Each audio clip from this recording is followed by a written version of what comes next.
Good afternoon. Welcome to this webinar on SOC 2 compliance and certification. My name is Kishor Vaswani. I'm the Chief Strategy Officer of ControlCase, and I'm joined today by Ricardo Pardo, who's our partner in ControlCase's SOC and ISO practices. I really appreciate the time today you have taken to attend this webinar on SOC 2 compliance. A few housekeeping items as we get started. Our webinar today is expected to run 25 to 30 minutes with ample time for a few questions. Any questions we are not able to get to, we will make sure we email you the responses right after the webinar.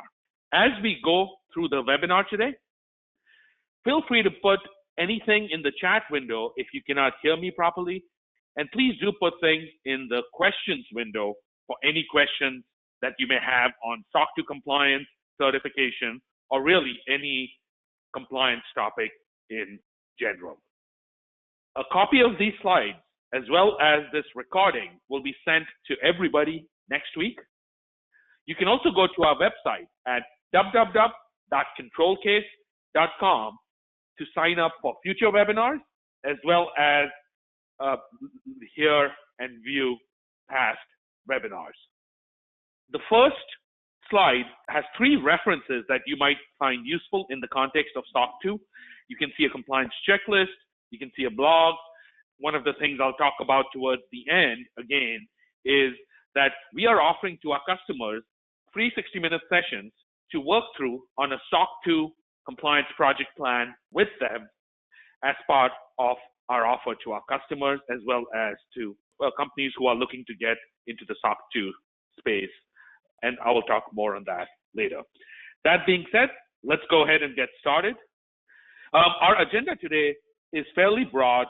We talk and introduce you to SOC 2 compliance. We talk a little bit about the SOC 2 attestation. We talk about the assessment, the audit. We talk about our methodology. Ricardo will talk in depth about the nuts and bolts of SOC 2, and some of the principles and so forth. Options as we go through this today.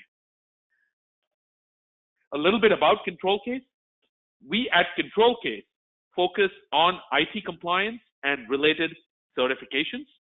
That's all we do. Compliance and continuous compliance is a key area of focus in what we do for our customers. We always are a partner to our customers in our assessments and audits. As we look at it, we are not a checklist auditor. We certainly work with you in a partnership manner, but always do the right thing from an assessment perspective. We also use SkyCam for automation to streamline processes where we can. And finally, our flagship offering is One Audit, where customers can do a single assessment and get compliant or certified or attested to multiple regulations as the end product of One Audit. And here are some of the regulations that you see that we would participate as part of One Audit. That being said, I'm pleased to hand this over to Ricardo Pardo, the partner in our SOC and ISO practice, to talk about the details of SOC. Ricardo, on to you. Thank you very much, Kishor. And again, I want to thank everybody for joining today and welcome to the webinar. So let's talk a little bit about SOC. What does SOC stand for is one of the questions that we get asked quite a bit. SOC stands for Systems and Organization Controls. It was developed by the AICPA and are the ones that have oversight on it. SOC attestation engagements are an exercise in the review of organizational internal controls from either a financial or a business process and IT-related functionality. There are also three flavors of reports: SOC 1, SOC 2, and SOC 3. So what do those three reports entail? The SOC 1 is primarily a financial-driven controls engagement. SOC 2 has more of a focus on process and IT-related functions.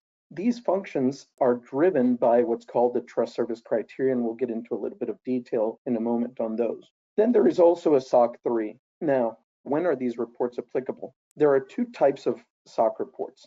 For each flavor, there is a type 1 and a type 2. The type 1 is a point-in-time report that looks at the implementation of controls internally, essentially saying yes or no, they are in place. The type 2 goes a step further and actually looks at the effectiveness of the design of the controls over a period of time. Now, these is always done in a retrospective manner, looking back for a long period of time, no less normally than 6 months and no longer than 12 months. So what is SOC 2 compliance in general? SOC 2 compliance focuses, as I mentioned, on non-financial reporting of internal controls and systems.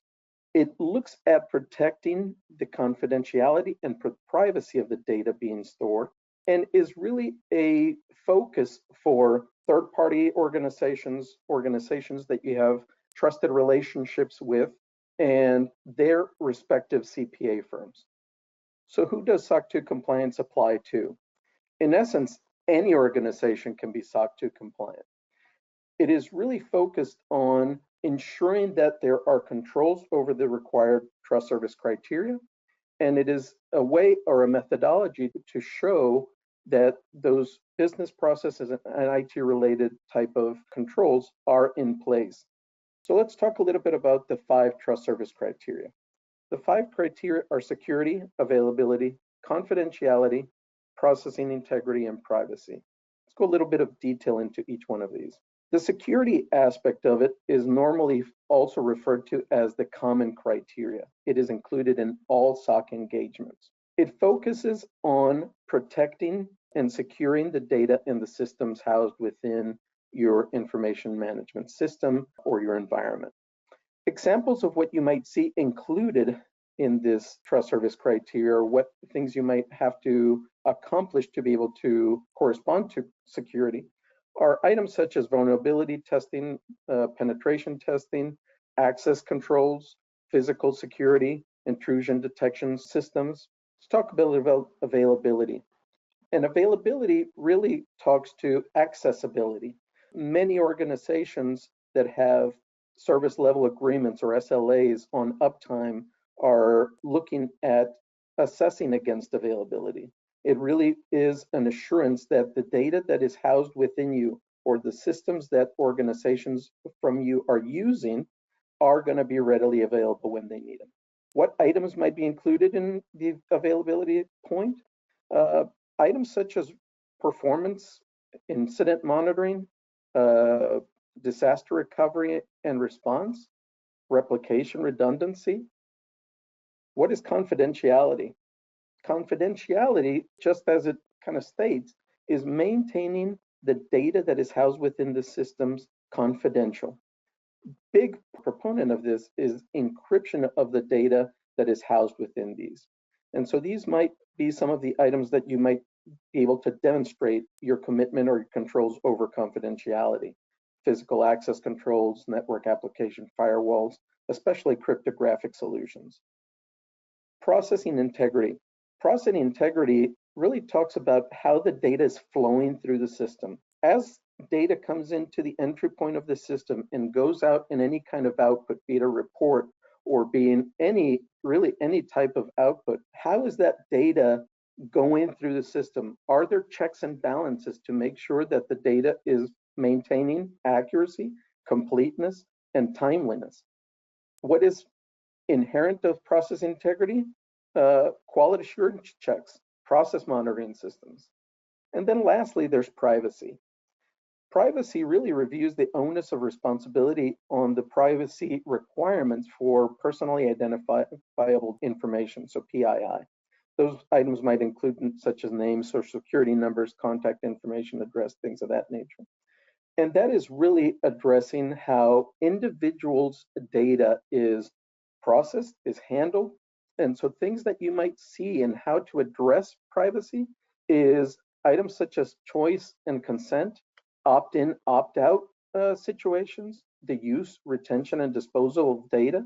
And then we have SOC 2 Plus reports. SOC 2 Plus allows for additional subject matter assessments to be placed into a SOC report, saving your organization time and cost. The way it does that is by saying, for example, in regards to privacy, SOC 2 plus GDPR or SOC 2 plus CCPA.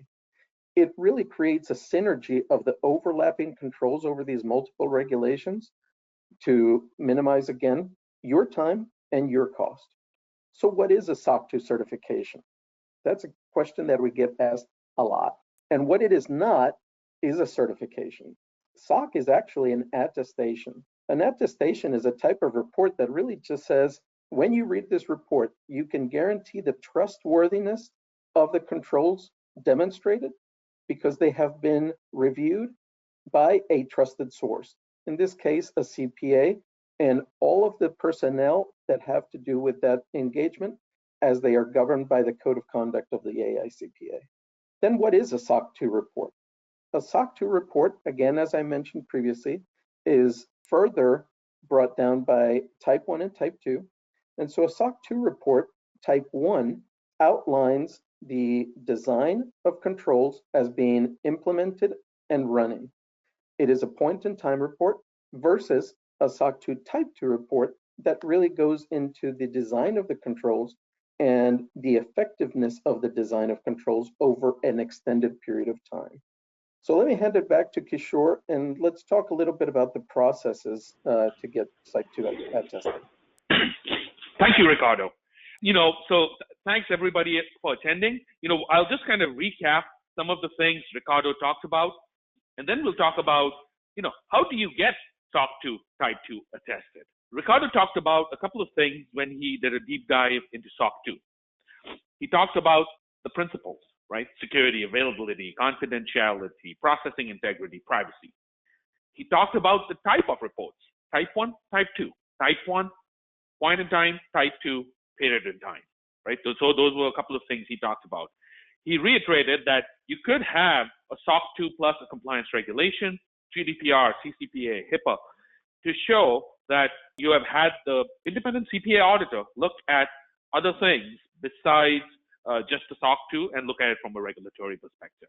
So there are various things that the SOC 2 Type 2 attestation can be, and there are various choices that a service organization can make as they go through the compliance process and then they go through the attestation process. So we have talked about SOC 2. Now we will dive into what is the ControlCase SOC 2 attestation methodology. So there are two areas which form the part of attestation. The first part is the compliance piece, and then the second part is an attestation piece. The compliance piece broadly includes things like evidence collection. It includes things that are automated, such as automated collection of evidence. It makes sure you're looking at manual collection of evidence, making sure you are collecting evidence at various points in time, and really coming to a point where essentially you have taken the first 6 steps in this case to really make sure your compliance posture to SOC 2 or any other standard is appropriate. The second part of an attestation is where an independent CPA makes sure they review the evidence. Again, I will reiterate, the CPA, an independent CPA, has to be the one who signs off on SOC 2 attestations. And so the second part of the methodology includes ensuring that the CPA makes sure they are looking through all the evidence, asking the right questions, making sure that the second phase of it includes review of evidence and making sure the reports and so forth are documented appropriately and then released. So again, many steps over here, but there is a compliance step, which includes automation, and then there's an attestation step, which is done by an independent CPA who makes sure that the reports are proper, the evidence is appropriate, and that the company is justified in getting the SOC 2 Type 1 or Type 2 attestation with the right results. We keep on getting asked often, in the context of managed services, what does it mean that a managed service provider or me as a software as a service provider is compliant or has been attested to SOC 2 Type 2? So the first part of that is there are two ways to think of SOC 2 compliance when you look at MSPs. The first one is the more you can rely on an MSP who has already looked at and has been SOC 2 Type 2 attested. That's an important aspect from an overall perspective of ensuring that you are selecting an MSP that has some of the right controls in place. So the first one is when you're using an MSP, a managed services provider, and that could be, your public cloud providers. If they are SOC 2 Type 2, you are and have some confidence that a lot of the controls that they have that you rely on them for have been looked at from a SOC 2 and from an independent perspective. The second piece which comes out is even though you may be using SOC 2 attested MSP, there are a whole bunch of controls. For example, a lot of times the specific application controls or the application security controls that you are responsible for. And so just because your MSP has a SOC 2 doesn't mean you don't have to get a SOC 2. You certainly have to make sure you're looking at a SOC 2 if you're a service organization, of course, to the extent your customers, you see value and your customers want it, but you can certainly use some of the attestations made by the cloud providers on some basic things like physical security and so forth. This is another question we get asked often. How do we lower the cost of a SOC audit? Well, to lower the cost of a SOC 2 audit, there are many strategies you can employ to make sure you're reducing the risk and the associated kind of cost associated with a SOC 2 audit. Number one, I talked about it a little bit. Make sure that if you're using a managed services provider or a cloud environment, that they do have a SOC 2 Type 2 attestation. That goes a long way because you are then able to rely on a whole bunch of controls from them for that. Number two, Ricardo talked about a bunch of principles or criteria, such as security, privacy, availability, confidentiality, and processing integrity. It is not mandatory that everybody select all the 5 principles.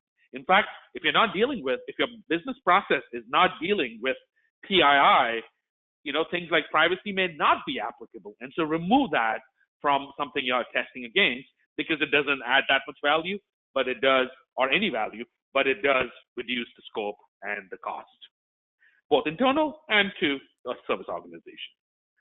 And then finally, this is true for any compliance. To the extent you can keep your scope bounded properly, make sure you are ensuring that the production environment is in scope, but maybe some of the other aspects do not have sensitive data and or sensitive processes, maybe development. You can use scope reduction as another aspect for that. So let me reiterate what I just said, which is getting SOC 2 attested is a 2-step process. Step number 1, compliance. Step number 2, getting sure it is attested by a CPA firm. In our case, we employ independent CPAs who would make sure independent CPA firms do that. Number 2, making sure if you're outsourcing any business processes, you are looking at making sure there are MSPs who are SOC 2 Type 2 certified that are getting your business when you outsource. As we get towards the end of this presentation, please feel free to put questions in the questions window.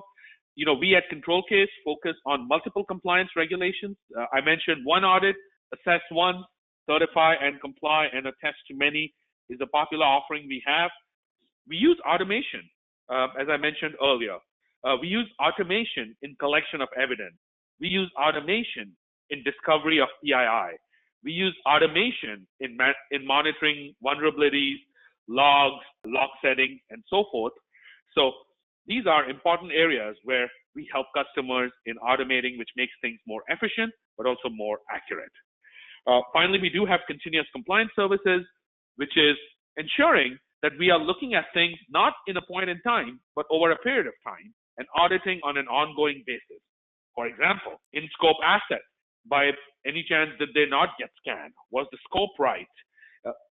In scope assets have suddenly stopped reporting logs in the middle of the year, right? That happens all the time. Are there firewall rule sets that go undetected that have crept in since the last compliance or certification?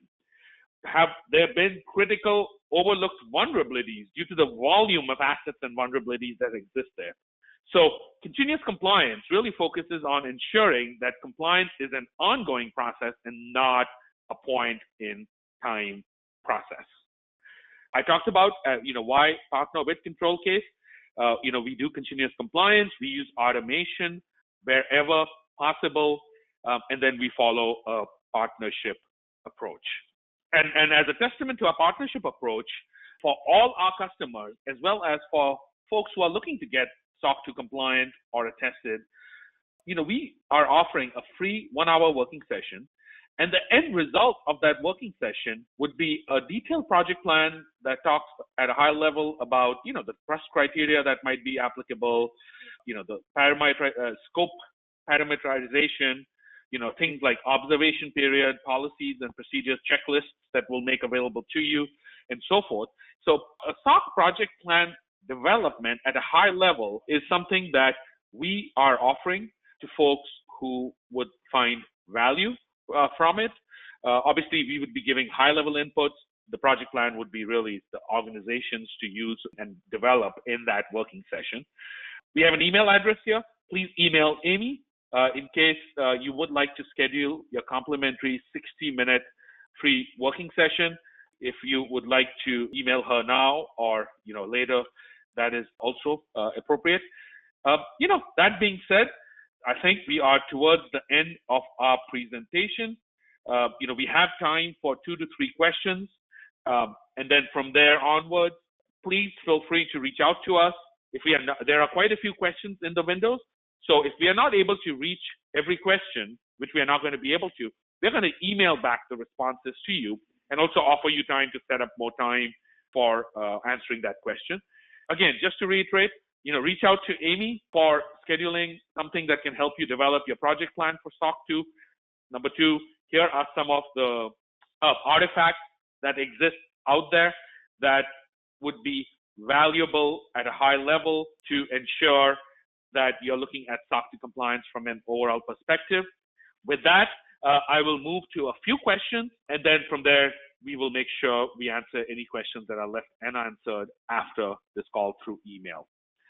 That being said, Ricardo, if you can come back online, I think there are 3 questions that I've looked at that we can go through that we have time for. The very first one is, what are the various very basic requirements for SOC 2 compliance? Great question.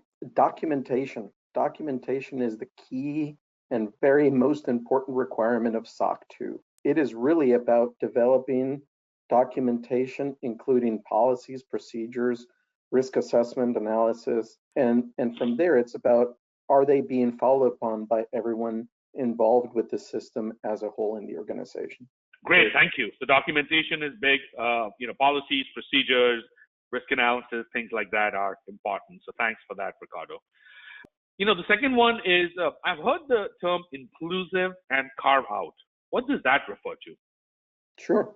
So inclusive versus carve out are essentially the methodology used as discussed during the webinar for carving out a service provider by using their controls to cover your organizations.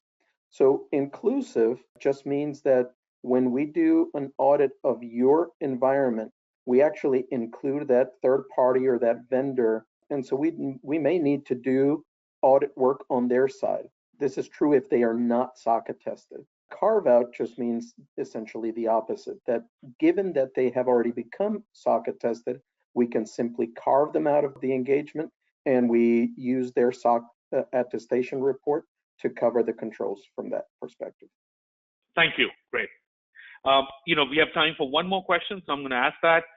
We are right up against the half an hour. So the last question we would address in this call is, if question says, I manage a managed services and hosting data center, what TSCs or principles are most relevant to my business?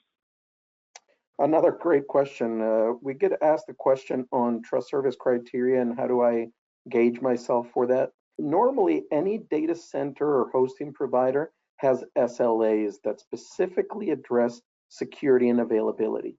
So you can select any other TSCs, but those are the most commonly requested for that type of business or that line of business. Great, thank you. At this point, we are up against the half an hour. We do have a whole bunch of other questions that were asked, and we will be reaching out shortly with a response. And then if you need, certainly reach out to us and we can even set up time. Certainly help, happy to help as needed. I thank everybody for attending the webinar today. A recording will be sent out next week. The slide deck will be shared. It'll all happen early next week. Besides that, we will make sure we answer the questions we have that we were not able to get to. Other than that, have a great day. Visit us at www.controlcase.com for other regulations, for other webinars that are recorded, and for future upcoming great webinars on other topics, including things like PCI, FedRAMP, GDPR, CCPA. Thank you, everybody. Have a great day. Thank you, Kishor. Thank you, everybody.